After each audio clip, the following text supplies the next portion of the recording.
Praise the lord. అందరికీ వందనాలు తెలియజేస్తున్నాను. ఈరోజు దేవుడు ఇచ్చినటువంటి వాగ్దానము లూకా సువార్త 2:11 వ్రాయబడినట్టుగా, దావీదు పట్టణమందు నేడు రక్షకుడు మీ కొరకు పుట్టి ఉన్నాడు, ఈయన ప్రభువైన క్రీస్తు. ఆయన అంటున్నాడు, దావీదు పట్టణంలో మీ కొరకు ఒక రక్షకుడు పుట్టాడు. ఈరోజు ఆయన మిమ్మల్ని రక్షించువాడుగా ఈ లోకానికి వచ్చాడు. ఆయన మీ కొరకు నా కొరకే పుట్టాడు. ఇంత గొప్ప ధన్యత కదా. నిజంగా ఒక మనిషి ఇంకొక మనిషి యొక్క రక్షణ కొరకు ప్రత్యేకంగా పుట్టడం అన్నది ఎంతో ధన్యకరమైన జీవితం, లేదా ఎంతో ఆనందించదగినటువంటి జీవితం. ఈరోజు ఎంతో ఆశీర్వదించబడ్డ దినం మనం అన్నమాట. నీ కొరకు ఒక రక్షకుడు పుట్టాడు, నీ కొరకే ప్రత్యేకంగా ఒక వ్యక్తి పుట్టాడు అని అంటున్నాడు దేవుడు.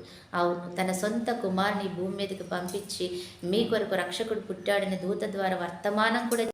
మరి ఈ రక్షకుడి ద్వారా మనకి అనేకమైన విషయాలలో ఆయన ద్వారా మనకి రక్షణ కలుగుతుంది.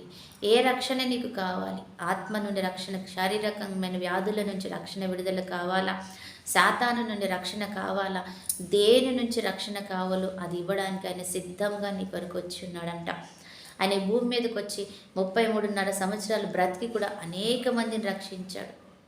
సేనా పట్టిన దయ్యం పట్టినటువంటి ఒక వ్యక్తిని ఆయన విడిపించి రక్షించాడు. రక్తస్రావం కలిగిన స్త్రీని ఆయన వస్త్రం చింగు ముడితే ఆయన రక్షించాడు. మరి వాళ్ళందరినీ రక్షించిన దేవుడు నిన్ను కూడా రక్షించడానికి సిద్ధంగా ఉన్నాడు.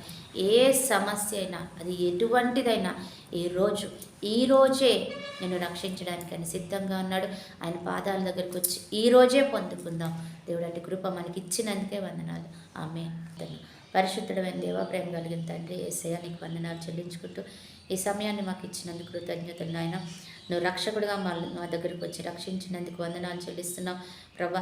ఈరోజు ఈ గుంపులో ఉన్న ప్రతి ఒక్క బిడ్డని మీరు రక్షించి దేని విషయంలో అయినా ఈరోజు పరిపూర్ణ రక్షణ, విడుదల, సమాధానం పొందుకున్నందుకు వందనాలు చెల్లిస్తూ అయ్యా, మీరే మహిమాగంత ప్రభులు పొందుకోండి తండ్రి. ఈరోజు ఒక ప్రత్యేక దినంగా వారికి మాకు ఉంచి నడిపించుకోమని యేసు నామములో ప్రార్థిస్తున్నాము తండ్రి. ఆమేన్.